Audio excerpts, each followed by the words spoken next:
Donc est-ce que vous savez ce que c'est le prédiabète? Non, non, je sais pas. Pas du tout, j'ai jamais entendu parler du prédiabète. C'est quand on est à la limite du diabète. Le cholestérol, ça peut être trop de sucre, ça peut être trop de graisse qui peut transformer en diabète après. Une alimentation trop riche. Selon vous, le taux de glucose dans le sang, il est à combien quand on est prédiabétique? Alors là, aucune idée. Il doit être vers autour de 1,2 comme ça. Ah là, je ne peux pas vous répondre. Vous pouvez pas me dire? C'est 1,10. Selon vous, à combien, où est-ce qu'on est quand on est prédiabétique? On est à 3. Moi, je dis 4. Disons, c'est à 0 déjà. Ben, je pense qu'à 3 ou 4...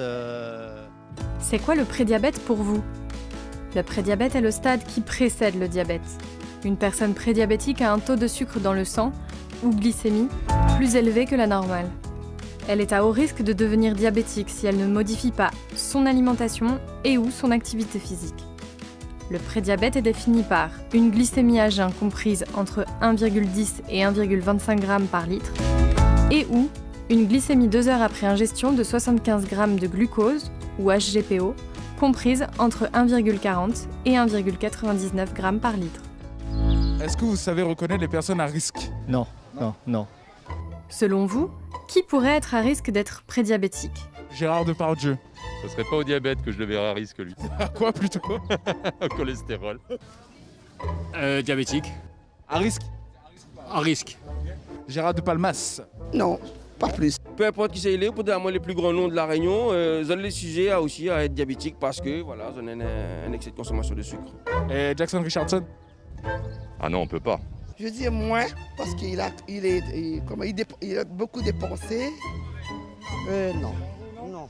Les gens qui restent toute la journée devant la télé, ils sont à risque? Très, très à risque. Pensez-vous être à risque? Vous êtes à risque si vous avez des diabétiques dans votre famille au premier degré. Vous avez fait un diabète gestationnel. Vous faites de l'hypertension. Vous mangez peu de légumes. Vous faites peu d'activité physique. Vous êtes en surpoids ou obèse. Selon vous, là, si vous saviez que vous étiez prédiabétique, qu'est-ce que vous feriez pour stopper tout ça? Bah déjà, je consulterai un médecin pour lui lui demander des conseils et tout. Ensuite, je pense que l'activité sportive, c'est... même modestement, mais c'est un bon élément. À diminuer le taux de sucre et revoir l'alimentation totalement. Et puis, troisième, c'est voir le médecin et prendre des médicaments. D'après vous, comment cela se soigne? Le passage du prédiabète au diabète n'est pas automatique. Une modification de l'hygiène de vie avec une augmentation de l'activité physique quotidienne, une modification des habitudes alimentaires vers une alimentation plus équilibrée, augmenter la consommation en fruits et légumes, privilégier les céréales complètes, réduire les boissons sucrées et les aliments transformés. Cela peut suffire à retrouver une glycémie normale. Aucun médicament n'est nécessaire au stade du prédiabète.